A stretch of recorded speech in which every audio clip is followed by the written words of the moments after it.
अस्सलामुअलैकुम, कैसे हैं आप सब लोग? तो आप सभी को सबसे पहले तो न्यू ईयर की मैं मुबारकबाद दूँगी कि आप सभी को नया साल बहुत-बहुत मुबारक हो। और अल्लाह पाक से मेरी यही दुआ है कि अल्लाह पाक जो हमने पिछले साल मुश्किल परेशानियाँ देखी, जिसने भी देखी अपनी ज़िंदगी में, खैर ये तो ज़िंदगी के साथ ही है, तो इस साल हमें कोई भी मुश्किल परेशानी नहीं दिखाना अल्लाह पाक, और हमें वो तमाम खुशियाँ अता करना जिसके हम मुस्तहिक हैं। और हमारी ज़िंदगी को खुशियों से, नेमतों से, अपनी रहमतों से भर दे। और जिसकी जो भी जायज़ दुआएँ, जायज़ तमन्नाएँ हैं, जो भी जायज़ आरज़ू उन सबको तो पूरा कर दे। तो इसी दुआ के साथ मैं अपने व्लॉग को स्टार्ट करती हूँ। तो चलिए आप लोग मेरे साथ बने रहिए, न्यू है तो सब्सक्राइब ज़रूर कर लेना और मेरे फुल व्लॉग को वॉच करना, क्योंकि आपको बहुत मज़ा आने वाला है। क्योंकि इसमें घर आ रहे हैं मेरे घर मेहमान, और कौन आ रहा है और मैं क्या-क्या बना रही हूँ, ये सब कुछ मैं आपके साथ शेयर करने वाली हूँ। तो इसके लिए आपको फुल व्लॉग आपको एंड तक देखना पड़ेगा। तो चलिए स्टार्ट करते हैं।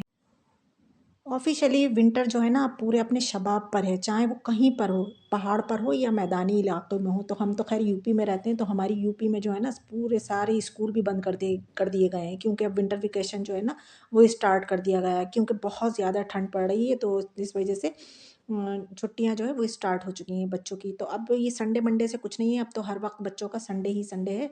तो बच्चे तो बड़ा एन्जॉय कर रहे हैं, लेकिन हमें एन्जॉय करने का टाइम नहीं मिल रहा है, क्योंकि हमें तो वही ठंडे-ठंडे पानी में हाथ डाल-डाल कर काम करना है। तो आज ख़ैर से ना ये 12 लगभग 12 साढ़े 12 बजे का टाइम था, तो यहाँ पर मुझे पता चला कि मेरे घर आ रहे हैं कुछ गेस्ट। और जाने का ख़ैर मेरा था, लेकिन जब मुझे पता चला कि मेरे घर गेस्ट आ रहे हैं, तो फिर मैंने अपना जाना कैंसल करा। मैंने कहा आप लोग आइए, बड़े शौक से आपका वेलकम है, आपका स्वागत है। तो क्योंकि मेहमान जो होते हैं अल्लाह की रहमत होते हैं, तो उनसे कभी भी मुँह नहीं बनाना चाहिए। तो फिर मैं बस जल्दी-जल्दी से फिर मैंने अपने लंच-वंच को छोड़ा और मैं तो अपने कामों में लग गई। मैंने कहा जल्दी-जल्दी से पहले ये करूँ, क्योंकि मैंने ना खूब सारे कपड़े सारे, और खूब सारे क्या, आजकल तो एक इंसान के ऊपर से 4-4 5-5 कपड़े उतर रहे हैं, तो खूब सारे कपड़े तो अपने आप ही हो जाते हैं। तो सारे कपड़े ना मैंने ऊपर ले आई थी छत पर।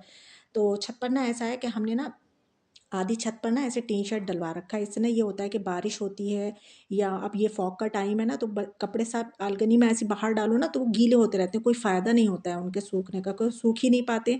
तो फिर मैंने अलगनियाँ खूब सारी बांध रखी हैं टी शर्ट के नीचे, तो उसमें ना मैं कपड़े सुखा लेती हूँ। और जब धूप निकलती है तो हम बाहर डाल देते हैं, लेकिन धूप की वजह से ना जो बाहर अलगनियाँ बंधी होती हैं वो सारी चटक चटक के टूट जाती हैं धूप की वजह से गर्मियों में। तो अब बाहर तो कोई अलगनी है नहीं, तो मैंने अंदर ही सारे कपड़े जो थे ना एक-एक करके उनको फैला दिया, सजा दिया, आप देख सकते हैं। और अभी भी वॉशिंग मशीन लगी हुई है, तो मैंने कहा चलें वो बाद में आकर डाल दूँगी, और इसके बाद करूँगी मैं अब अपने मेहमानों की तैयारी। तो बनाने जा रही थी लंच, लंच में मैं अच्छा आज अपने बच्चों की पसंद की चीज़ बना रही थी। तो और मुझे पता भी नहीं था कि अचानक से मेहमान आ जाएँगे, तो वो वही होता है ना, दाने-दाने पे खाने वाले का नाम लिखा है, तो बस वो उन उन लोगों का नाम लिखा हुआ था, तो बस उनके लिए भी हो गया। और देखिए मेरा बेटा मुझे ना बंद करके चला गया छत पर, मैं कपड़े डालने आई और वो मुझे बंद करके और चला गया। उसके अंदर ये आदत है बचपन से, हाय अल्लाह क्या करूँ इस बच्चे का मैं, इसके तो ये 2 ढाई साल का था जब से यही आदत है। तो ये ना जब छत से नीचे जाता है ना और मैं ऊपर होती हूँ, मुझे ऐसे ही बंद करके चले जाता है। तो मेरे यहाँ पर 10-15 मिनट ऐसे ही ज़ाया हो गए थे। और मैं चूल्हे पर रख कर आई थी चने और लोबिया गलने को, मुझे ये था कि कहीं वो ना जल जाए। तो ख़ैर फिर उनके पापा को फ़ोन करा, तो उन्होंने फिर इनको भेज कर और डोर को खुलवाया। तो अब मैं जाऊँगी नीचे। और मैंने जब इनसे कहा कि आपने डोर क्यों बंद करा? तो कह रहे नहीं मैं तो नहीं करके गया था, मतलब करके चले गए और फिर भूल भी गए। और देखिए अब ये आकर डोर खोलेंगे और फिर मैं जब जाऊँगी नीचे। सबसे पहले मैंने ना आलू ही बॉयल करे थे, तो उनको ठंडा करने के लिए रख के चली गई थी। इतने में आकर देखा आलू ठंडे हो गए थे, उनका छिलका रिमूव करा। अच्छा नए आलू का ना छिलका ऐसा होता है, बहुत बारीक सा होता है, कुछ तो हुआ, कुछ नहीं हुआ। और ये छिलका बहुत फ़ायदेमंद होता है, तो इसलिए मतलब जितना उतरा मैंने उतना उतना उतारा और बाकी मैंने ऐसे ही मैश कर लिया। इधर कुकर खोल के देखा तो अल्हम्दुलिल्लाह मेरे चने जो थे वो जले नहीं थे। चने लोबिया बहुत अच्छे से गल गए, आप देख सकती हैं बिल्कुल एकदम से सॉफ्ट हो गए थे। तो ख़ैर इनको तो बाद में करूँगी, अभी तो मैंने ओपन करके देखा था कि ये गले या नहीं गले। तो इनको बंद करके रखूँगी और फिर से चलते हैं हम आलूओं की तरफ। तो अच्छा आप लोग ख़ैर पहचान तो गए होंगे और आपने देख भी लिया कि क्या बना रही हूँ मैं, आलू की कचौरियाँ बनाऊँगी। क्योंकि मेरे बच्चों को ना बहुत अच्छी लगती हैं और मैं बहुत कम बनाती हूँ, बहुत रेयर बनाती हूँ। मैं आलू के पराठे ज़्यादातर बनाकर दे देती हूँ बच्चों को, तो बच्चों ने कहा हम आलू के पराठे तो खाते ही रहते हैं, आप खिलाती रहती हैं बना-बना कर, आज आलू की कचौरियाँ। अच्छा आज नहीं, वो कई दिन से कह रहे थे, तो आज मैं उनको सरप्राइज़ दे रही थी। मुझे क्या पता कि मुझे ही सरप्राइज़ मिल जाए कि मेहमान आ जाएँगे। तो फिर मैंने सोचा कि चले मेहमान तो आ ही रहे हैं, तो फिर शाम में स्नैक्स में ही बना लूँगी मैं। बच्चे भी खा लेंगे, मेहमान भी खा लेंगे। तो ठीक रहेगा। अच्छा, आप दोपहर को सोचेंगे आप लोग कि लंच में फिर बच्चों को क्या खिलाएँ? थोड़ा बहुत घर में रखा ही होता है, ख़ैर अल्लाह का शुक्र है। तो उसमें से मैंने बच्चों को मतलब खिला दिया था, मैंने कुछ नहीं खाया था लंच में। मैंने कहा नहीं बच्चे खा लें, बस मैं जो थी ना, मैं तो कामों में बस लगी हुई थी। मैं तो ये कह रही थी बस मेहमानों के आने से पहले सारे काम से बस मैं निमट जाऊँ। तो मैं जल्दी-जल्दी तैयारी में लगी हुई थी। तो मैंने यहाँ पर ना सारे अच्छा मसाले भी निकाल कर रख लिए थे, जो-जो चीज़ें डलती हैं, चनों में डलें या इसमें डलें, आलूओं में डलें, तो मैंने सारे मसाले निकाल कर रख लिए थे। मैंने कहा कहीं कोई चीज़ मैं भूल ना जाऊँ, नहीं तो मैं ज़्यादातर भूल जाती हूँ कोई ना कोई चीज़। आप लोगों ने भी ये बात सुन रखी होगी कि दाने-दाने पर खाने वाले का नाम लिखा है, तो ये बिल्कुल सही बात है। देखिए, मैंने ना ये चने लोबिया जो थे ना, अब से शायद 3-4 दिन पहले मेरा दिल चाह रहा था तो मैंने भिगो दिए थे। फिर वो ऐसा हुआ कि वो बन ही नहीं पाए, तो वो पानी में भीगे हुए ना ऐसे ही फ्रिज में रखे हुए थे। तो आज अचानक से जब मेहमानों का मैंने सुना, तो फिर मेरा जो दिमाग था ना, मेरे दिमाग ने ज़ोर डाला कि क क्यों ना मैं चने लोबिया की चाट भी बना लूँ। और मुझे पता था वो जो मेहमान मेरे घर आ रहे हैं, वो ये चीज़ बहुत शौक से खाते हैं। तो देखिए अल्लाह पाक ने मतलब 4-5 दिन पहले से ही इंतज़ाम करा दिया था कि ना तो उनको पता था, ना मुझे पता था कि हम जाएँगे या वो आएँगे। लेकिन मेरे अल्लाह को तो पता था ना, उसको तो पता है, पल-पल की उसको खबर है कि आगे क्या होने वाला है, उसको सब पता है, वो सब जानता है। तो बस फिर मैंने जल्दी से उसको बॉयल करा और वो चने लोबिया की चाट बना रही थी। अच्छा, ये चीज़ें जो है ना, चने लोबिया की चाट, ये रमज़ानों में बहुत अच्छी लगती हैं। तो हमारे यहाँ तो रमज़ानों में बहुत ज़्यादा बनती हैं ये। और मेरे बहनोई की जो दिल्ली में रहते हैं और मेरी सिस्टर, उन दोनों को बहुत पसंद है ये वाली चना चाट, और बल्कि वैसे मेरे घर में सबको ही बहुत पसंद है ये वाली चना चाट। तो फिर मैंने सोचा कि चले वो भी बना लेते हैं, और इसमें कोई ऐसा नहीं करा, मैंने प्याज़ और मैंने क्या हरी मिर्च और हरा धनिया काट के डाला है, और वो बेसिक से मसाले थोड़े बहुत डाल दूँगी मैं, और एक मेरे हरे धनिये की चटनी रखी थी वो मैंने डाल दी थी, और ऊपर से गरम मसाला और भुना हुआ ज़ीरा थोड़ा डाल दूँगी। अच्छा, ये को बनाने के बाद ना चख के ज़रूर देखना चाहिए। जैसे ये मैं आलू बना रही हूँ तो इसको भी चख लें कि नमक मिर्च ठीक है, ऐसी दही को। तो ख़ैर अल्हम्दुलिल्लाह वो तो बन गई थी, हमारी तैयार थी। अब थोड़ी बहुत उसकी गार्निशिंग रह गई, तो वो मैं बाद में करूँगी।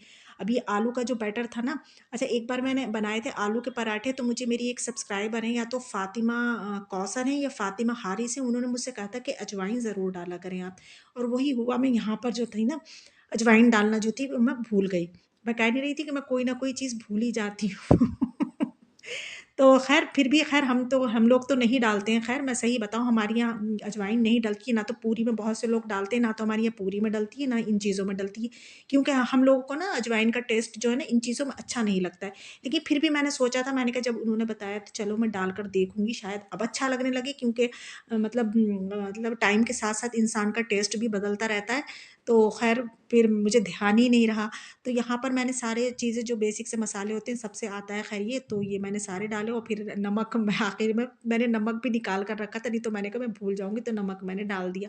फिर इन सारी चीज़ों को बस मैं अच्छे से मिक्स कर लूँगी। अच्छा, मैंने हरा धनिया तो अब आपको पता ही है, हर जगह जो है ना भाई, हमारी सिटी में तो ऐसा होता है कि कुछ भी लेने जाओ, चाहे एक सब्ज़ी लेने जाओ ना, तो उसके साथ हरा धनिया फ्री में ज़रूर देते हैं। तो फरा हरा धनिया तो मुझे बहुत अच्छे से पता है, ये जो मेरे घर मेहमान आ रहे हैं ना, इनको गुड़ के चावल भी बहुत पसंद है। ये लोग गुड़ के चावल बहुत शौक से खाते हैं, और मैं भी बहुत शौक से खाती हूँ ये गुड़ के चावल। मेरे घर में मेरे मियाँ, मेरे बच्चे और मैं भी।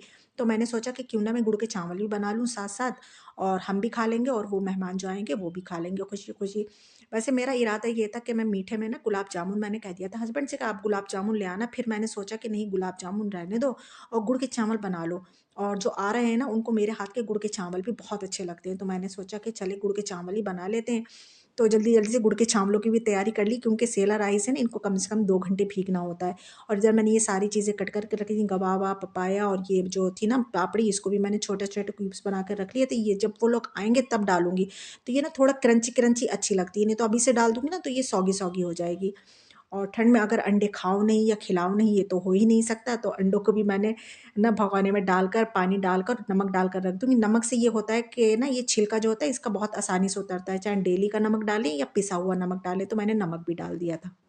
मेहमान आ रहे हैं और विंटर है, तो उसमें चाय या कॉफ़ी तो लाज़िम है उनको पिलाना, तो मैंने जल्दी से दूध का नहीं, जितनी भी मलाई थी मैंने निकाल कर बॉक्स में करी, और मैं सारा दूध ना जितना भी होता है, मैं जग में करके रखती हूँ, मैं भगोने में से निकाल लेती हूँ मलाई निकालने के बाद। तो ये बहुत आसान रहता है कि फ्रिज में ना एक कोने में बस ये जग रख जाता है, और जब निकालना हो आसानी से निकालो और डाल लो। तो आप भी मेरी इस टिप को आज़मा कर देखना, और फिर मुझे कमेंट्स में बताना कि आपको ये मेरी टिप कैसी लगी।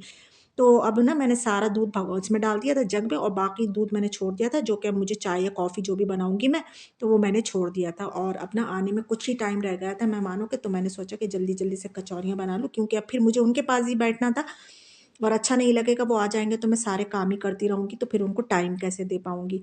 और आप देख रहे हैं मैं कितना काम कर रही हूँ, और मैं काम भी कर रही हूँ और आप लोगों के लिए वीडियो भी बना रही हूँ। तो डबल मेहनत कर रही हूँ ना, तो इसके लिए एक लाइक तो ज़रूर बनता है, क्योंकि मैंने अब मेहमानों के साथ-साथ आपको भी याद रखा, ठीक है? तो लाइक ज़रूर करना और कमेंट्स में बताना। और मुझसे एक पेड़े वाली ना, मतलब जैसे कि मैंने ये कचौरी बना ली एक पेड़ से, ऐसे ही एक पेड़ से मैं पराठा भी इंशाल्लाह बना लूँगी, तो इसके लिए भी एक लाइक बनता है ना? कचौरियाँ बनाने के बाद बस मैंने चावलों को भी फिर मैंने पकने के लिए रख दिया था। अब यहाँ चावलों में ना बस एक कनी रह गई थी। जब एक कनी रह गई तो बस अब मैंने गुड़ को कट करके रख लिया था, और अब मैं बस इसके अंदर गुड़ डाल दूँगी और इसको लगा दूँगी फिर मैं दम पर, क्योंकि दम भी काफ़ी देर में आते हैं, तो इसलिए गुड़ डालकर बस अब मैं इसको दम पर छोड़ दूँगी। और आपके सामने ही मैं इसका दम जो है ना वो खोल कर दिखाऊँगी कि कैसे बने हैं ये चावल। तो देख कर बताना आप लोग, और अच्छा ये भी बताना कि आप लोगों की सिटी में बनते हैं या आप लोगों के घर बनते हैं, आप लोगों को पसंद है या नहीं है। खैर हमारे घर तो सभी को पसंद है, और जो मेहमान आए थे उनको भी बहुत पसंद आए। अब यहाँ पर ना मेहमान आ चुके थे, मैं उनमें से ना 2 को खींच कर ले आया। मैंने कहा चलो मेरे साथ ज़रा अंडे तो छिलवाओ, नहीं तो अंडे ना ठंडे हो जाएँगे। और यहाँ पर मैंने जो भी कुछ बनाया था मैंने सब सर्व कर दिया था, और सब लोग मज़े-मज़े से खुशी-खुशी खा रहे थे, तारीफ़ कर के खा रहे थे। और आया कौन है ये मैं बताती अरे हूँ, धनिया आई की हैं मेरी चटनी ले लूं अम्मी और गुलबाज। मेरी सिस्टर्स आई थी और मेरी नाटक है भांजी। बजे का बैठा। तो यहाँ पर जब नाश्ता कर लिया ना तो अज़ान हो गई थी ईशा की, तो इन लोगों ने कहा कि पढ़े हमारे आ वज़ू रही तो हो हैं, तो अपना चलो हम ध्यान है। नमाज़ भी अदा कर देते। तो ये सब लोग नमाज़ को खड़ी हो गई थी, नमाज़ पढ़ने के लिए। तो इतने में मैंने सोचा कि किचन जो है वो मैसी हो गया था। ज़ाहिर है वो तो बात-बात पे मैसी होता है, ख़ैर किचन तो थोड़ा-सा भी काम करो मैसी हो जाता है। तो मैंने कहा जब तक मैं किचन को वाइंड अप कर लेती हूँ। तो मैं जल्दी से आ गई किचन में, मैंने किचन को वाइंड अप किया और फिर हम लोग बैठ गए। फिर बैठकर हम लोगों ने खूब सारी बातें करी, और ये बातें करते-करते कब 9 बज गए पता ही नहीं चला। बस ये लोग फिर जो थे 9 बजे बस ये लोग उठ गईं, बोली अब बहुत टाइम हो गया, अब हम लोग चलते हैं घर को। और बस ये लोग जाने लगी हैं। और ना ये जो मैंने कॉर्ड सेट पहन रखा है ना, तो इस कॉर्ड सेट में ना मैं अपने आप को बहुत मोटी लग रही हूँ, इसमें फूली-फूली लग रही हूँ। आप लोग बताना कि आपको भी ऐसे ही लग रहा है कि मैं बहुत मोटी लग रही हूँ इस कॉर्ड सेट में? मुझे तो ऐसे ही लग रहा है कि जैसे मैं पता नहीं कितनी मोटी हो गई। और ये सब लोग जा रहे हैं, तो मैं भी चलती हूँ। अल्लाह हाफ़िज़।